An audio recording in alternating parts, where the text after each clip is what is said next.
Welcome to the Reasonable Christianity Podcast, a weekly podcast where you get to discover the truth claims, teachings, and practices of Christianity. Here's your host, Roland.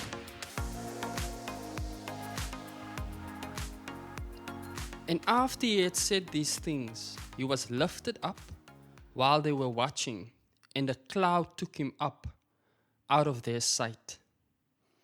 Hello again, and welcome back to another episode of Reasonable Christianity, where we bring theology and apologetics together for the thinking Christian. I'm your host, Roland Albertus, and today we're diving into an event that is often overlooked, particularly in the church calendar, and this is the ascension of Jesus Christ. Now, most Christians are deeply familiar with the crucifixion and the resurrection. We celebrate Christmas with great joy and Easter with triumphant hope. But Ascension Day, which occurs 40 days after Passover, is frequently passed over with little reflection. Yet in the storyline of Scripture, this moment is crucial.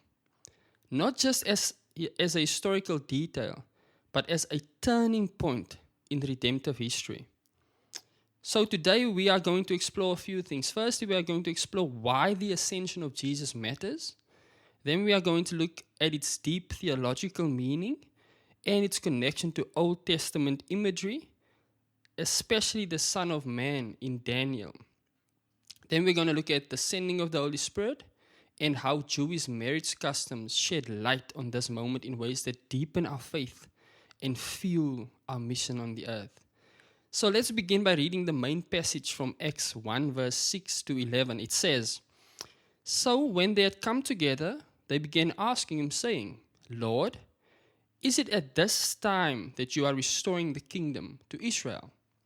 But he said to them, 'It is not for you to know the periods of time or appointed times which the Father has set by his own authority.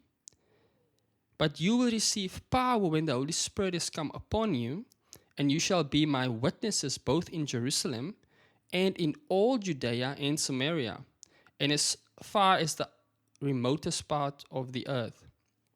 And after he had said these things, he was lifted up while they were watching, and a cloud took him up out of their sight. And as they were gazing intently into the sky while he was going, then behold, two men in white clothing stood beside him. And they said, 'Men of Galilee, why do you stand looking into the sky? This Jesus, who has been taken up from you into heaven, will come in the same way as you have watched him go into heaven.'" Okay, so let's start this podcast episode with the basic question: what is the ascension? The ascension is the literal, visible, bodily departure of Jesus from earth into heaven. This is not a metaphor. This is not a vision. The apostles watched as Jesus physically rose from the Mount of Olives and disappeared into the clouds. The location, by the way, is deeply symbolic. According to Zechariah 14 verse 4, the Mount of Olives is where the Lord himself will return and stand in the last days. So Jesus' departure from this exact spot foreshadows his promised return as well. This moment is the culmination of his earthly ministry and the beginning of his heavenly intercession. It's the bridge between the resurrection and Pentecost. R.C. Sproul writes the following. He says, "The ascension of Christ, or the ascension is Christ's coronation, his return to glory. It is the moment he assumes his royal throne in heaven as the God-man forever." Sproul writes this in Everyone's a Theologian. Now, what is the theological significance of Jesus being exalted in this way? To understand why this matters, we need to go beyond the event to its actual meaning. Okay? In theological terms, the ascension marks the exaltation of Christ. Philippians 2 verse 9 to 11 says, "For this reason also God highly exalted him and bestowed on him the name which is above every name, so that at the name of Jesus every knee will bow, of those who are in heaven and on earth and under the earth, and that every tongue will confess that Jesus Christ is Lord, to the glory of God the Father. So Jesus is exalted to the highest place. He is enthroned. And this isn't just a spiritual title. It is a fulfillment of Daniel 7 verse 13 to 14, which we will unpack very shortly, okay? Now, what I want you to notice in Acts 1 verse 9, it says the following, that Jesus was lifted up and a cloud took him out of their sight. This cloud, guys, is not incidental. Throughout the Old Testament, clouds symbolize the presence and glory of God. In Exodus 13 verse 21, the Lord went before Israel in a pillar of cloud by day. In Exodus 40 verse 34, the glory of the Lord filled the tabernacle with a cloud. On Mount Sinai, Moses enters the cloud where God dwells. We see this in Exodus 24 verse 15 to 18. This is what theologians call a theophanic cloud, a visible manifestation of God's presence. Jesus isn't just disappearing into the sky. He's being received into divine glory. The cloud of God's throne room. I get goosebumps just saying that. It's also worth noting that Enoch and Elijah were both taken up, but never seen again. Only Jesus ascends visibly and with a promise of return. The cloud also connects us to Daniel's vision of the Son of Man.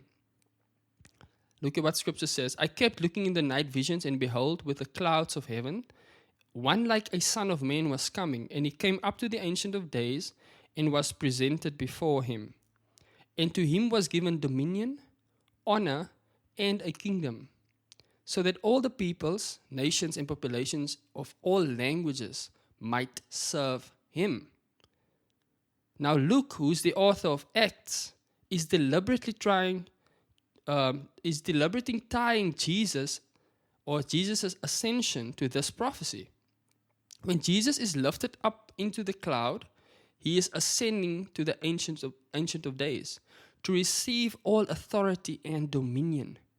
This is a heavenly enthronement scene, confirming Jesus' identity as the Son of Man.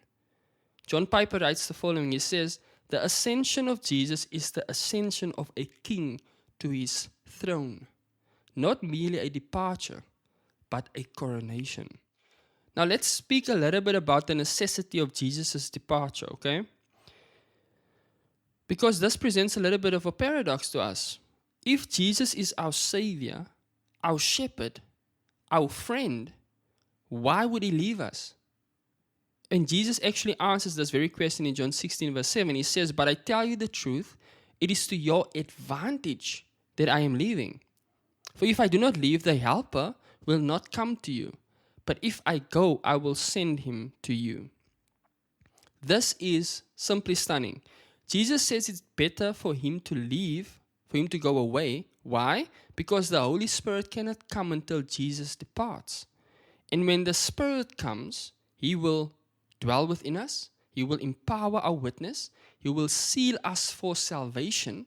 He will guide us into all truth. And he will equip the Christian community for its mission. And Jesus' physical presence, we need to remember this, his physical presence was localized, while the Spirit's presence is globalized. Okay? Because Jesus was in the form of a man, he could only be at one place at one time, whereas the Spirit can be everywhere at the same time. So through the Spirit, Christ is with every believer, in every nation, at every moment. Oh, beautiful. This is not a downgrade. It's an upgrade in intimacy and empowerment. Now let's speak about, I think at this point we can speak about the parallels with Jewish marriage customs. If you follow my podcast, you know I'm fascinated with the Jewish marriage customs and how Jesus fulfills those customs in his relationship with his bride. So when you think about the beautiful Jewish marriage customs, it helps us to understand what Jesus is doing by going away. In Jewish culture, Once a bridegroom proposed and the betrothal was sealed with a covenant, he would go away to prepare a place, usually a room that he would heir to his father's house. He would be gone for a period of time, preparing everything for the wedding. Only the father would determine when the son could return. And when the son returned, he came with a shout, often at midnight, to claim his bride. Now, Jesus himself alludes to this very custom in John 14, verse 2 and 3. He says, "In my Father's house are many rooms. If that were not so, I would have told you, because I am going there to prepare a place for you. And if I go and prepare a place for you, I am coming again and will take you to myself, so that where I am, there also you will be." So when Jesus ascends, he's not abandoning us. He's acting like a faithful bridegroom. He goes to prepare a place. He sends a gift, which is the Spirit, and he promises to return. Jonathan Edwards puts it this way. He says, "The ascension of Christ is the triumph of the bridegroom, returning to his Father's house to prepare the eternal celebration with his beloved." Now, in the second part of this podcast episode, I want us to focus or zoom in a little bit more on why Jesus had to go, and the fact that he's sending the Spirit, and what Jesus is doing at this very moment in his new intermediary capacity. So what we're going to do now, we're going to unpack Jesus sending the Spirit as a result of his ascension. We're going to look at Christ's present ministry as our high priest and intercessor, and then we're going to look at the gifts and benefits Christians now enjoy because Jesus ascended. And we're going to speak a little bit about why this matters deeply for our hope, our mission, and our confidence in the world today. Now, firstly, in Acts 1, verse 4 and 5, it says, right before his ascension, Jesus gives this clear command. He says, gathering them together, he commanded them not to leave Jerusalem, but to wait for what the Father had promised, which, as he said, you heard from me. For John baptized with water, but you will be baptized with the Holy Spirit not many days from now. Then just 10 days later, on the Jewish feast of Pentecost, the Spirit comes in power. We see this in Acts 2, verse 1 to 4. When the day of Pentecost had come, they were all together in one place, and suddenly a noise like a violent rushing wind came from heaven, and it filled the whole house where they were sitting. And tongues that looked like fire appeared to them, distributing themselves, and a tongue rested on each of them. And they were all filled with the Holy Spirit, and began to speak with different tongues, as the Spirit was giving them the ability to speak out. So what's crucial is Peter's explanation of what's happening. In Acts 2, verse 32 to 33, he links the outpouring of the Spirit directly to the ascension of Christ. He says, it is this Jesus whom God raised up, a fact to which we are all witnesses. Therefore, since he has been exalted at the right hand of God and has received the promise of the Holy Spirit from the Father, he has poured out this which you both see and hear. Now, did you catch that?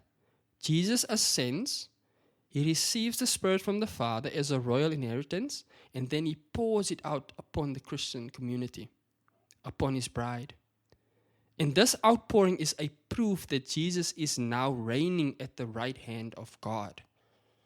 John Calvin writes it like this. He says, the Spirit is Christ's royal gift to his bride, the church, bestowed from his heavenly throne as proof of his reign and a foretaste of his return. So the ascension is not just a departure. No, friend. It is a transition of presence. Christ now rules from heaven, and his Spirit fills his body on earth. Oh. Now let's speak a little bit about the fact that Jesus now is our high priest and our intercessor. Another major theological truth tied to the ascension is Jesus' heavenly priesthood. When Jesus ascended, he entered not just the heavens, but the heavenly sanctuary. Look at what Hebrews 9 verse 24 says. For Christ did not enter a holy place made by hands, a mere copy of the true one, but into heaven itself, now to appear in the presence of God for us. Oh, this is deeply significant because Jesus is now our advocate, according to 1 John 2, verse 1. He is now our high priest who intercedes, according to Hebrews 7:25. He is now the one who pleads our case when Satan accuses, according to Romans 8:34. Look at what Romans 8:34 says. Christ Jesus is he who died, but rather was raised, who is at the right hand of God, who also intercedes for us. I want that to sink in for a moment. At this very moment, as I'm speaking to you guys, Jesus is praying for you. When you sin, he is not condemning because you have an advocate.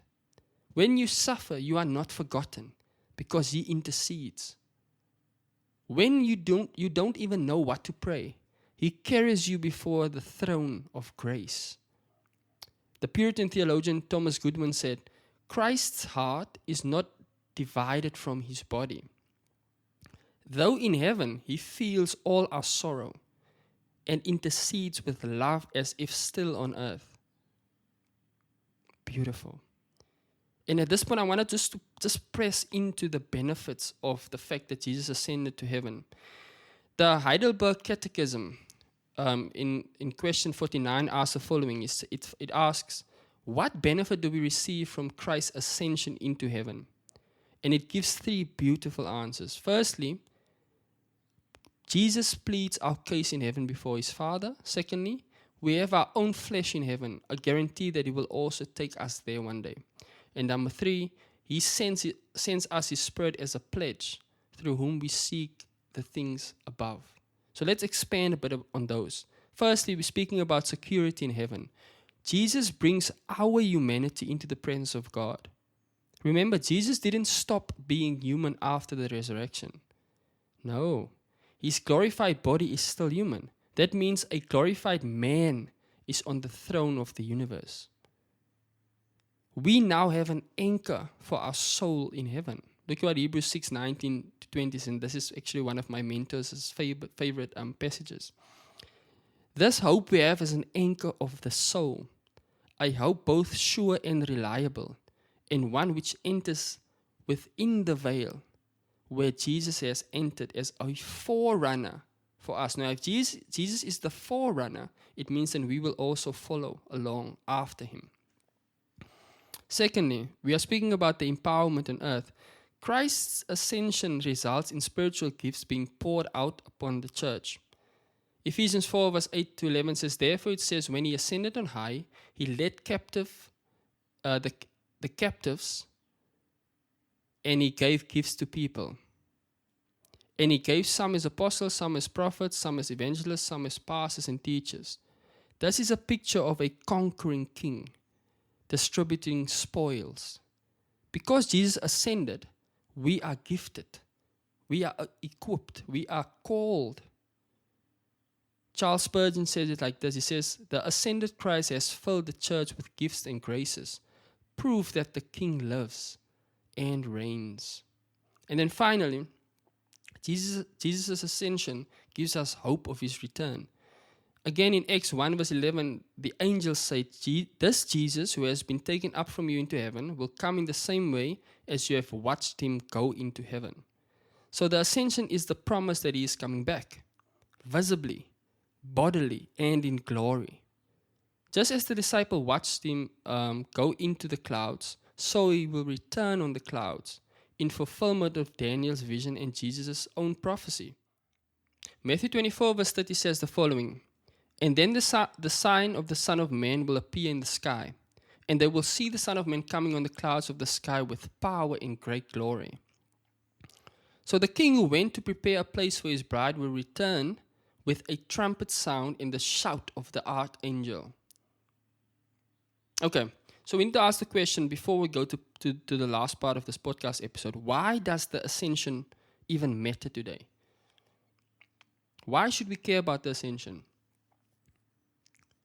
We should care because it assures us that Christ is reigning now, which means evil doesn't get the last word.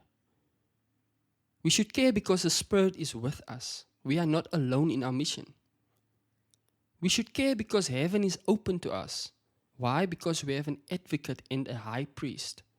And we should care because our future is secure. Because Jesus will return for us. So to forget the ascension is to forget that Jesus is active, He's ruling, He's interceding, and He's preparing. It's to think of the gospel as merely past tense.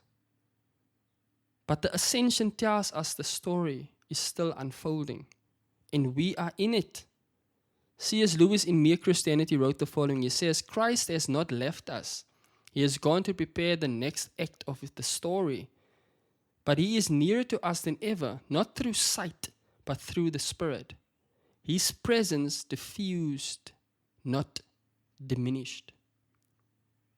Now, in the next part, in the final part of this podcast episode, I want us to focus in on what the ascension means for us now in daily life and also in our Christian witness to the world. So we're going to explore the church's calling in the already and not yet kingdom. Also, we're going to look at how the disciples lived after Jesus' departure. Then we're going to look at how the ascension challenges the idols of modern power and why setting our minds on Christ above is essential for faithful Christian living. And then finally, I'm going to share a closing word of encouragement and commissioning. Okay, so let's dive in. The church now finds ourselves between the throne and the clouds. Jesus' ascension places us in a time of tension and mission. Theologians refer to this as the already and not yet kingdom of God. Jesus is already enthroned, ruling from heaven. Remember what He said in Matthew 28 verse 18, all authority in heaven and on earth has been given to me. But the kingdom is not yet fully manifest. How do we know this? Because sin remains, suffering continues, death still stings. We live between ascension and return, between mission and consummation. Hebrews 10 verse 12 to 13 says, But He, having offered one sacrifice for sins for all time, sat down at the right hand of God, waiting from that time onward until His enemies are made a footstool for His feet. Jesus is not pacing, He is seated. His work of redemption is finished, and now He rules until all things are brought under His feet. Now we, as His followers, as His disciples, as His bride, as His body, are called to be His ambassadors during this time. 2 Corinthians 5 verse 20 says, Therefore, we are ambassadors for Christ, as though God were making an appeal through us. So we need to ask the question, when we look at the early Christian believers, what did they do after Jesus ascended to heaven? Let's revisit the scene in Acts 1 verse 9 to 11. Jesus ascends and the disciples are left standing, staring at the sky. Two angels appear and say, Men of Galilee, why do you stand looking into the sky? This Jesus will come in the same way. That's Acts 1 verse 11. In other words, don't just stand there staring. He's coming back. You have work to do. That's basically what the angels are saying. And what do they do then? Well, we see this in Acts 1 verse 14. All these were continually devoting themselves with one mind to prayer. Then in Acts 2, they are filled with the Holy Spirit, and Peter stands up and preaches the gospel boldly. 3,000 people are saved, and the Christian community, the ecclesia, is born. So the ascension doesn't paralyze them, it mobilizes them. It launches a global mission empowered by the Spirit and driven by the certainty of Christ's reign. Now let's speak a little bit in our modern context. So in our context, the ascension confronts one of the deepest idols of our age, the worship of human power and celebrity. So in a culture where fame, political dominance, wealth, and influence are equated with success, the idea of a hidden king reigning from heaven seems foolish. Where is His power? Where is His victory? But that's the paradox of the ascension. Jesus reigns, but not in the way the world expects. Isaiah 52 verse 13 to 14 says, Behold, my servant will prosper. He will be high and lifted up and greatly exalted. His appearance was marred more than that of a man. He is exalted because He was humiliated. He reigns because He was crucified. He wears the crown because he bore the thorns, guys. Philippians 2 verse 9 to 11 says, "For this reason also God highly exalted him and bestowed on him the name which is above every name, so that at the name of Jesus every knee will bow and every tongue will confess that Jesus Christ is Lord." The ascension then strips us of all illusions that real power comes from politics, celebrity, or social media influence. It reminds us that the one who reigns wears nail scars, and he calls us not to dominate, but to serve. Not to exalt ourselves, but to take up our cross. Dietrich Bonhoeffer, one of my favorite Christian martyrs, said, "The church is the church only when it exists for others, not dominating, but helping and serving." So, how do we live now in light of this glorious truth? Look at what Colossians 3 verse 1 and 2 says. "Therefore, if you have been raised with Christ, keep seeking the things that are above, where Christ is, seated at the right hand of God. Set your minds on things that are above, not on the things that are on the earth." This is not escapism, it's alignment.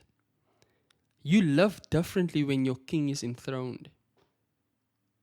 When you remember Jesus is not absent, he is reigning.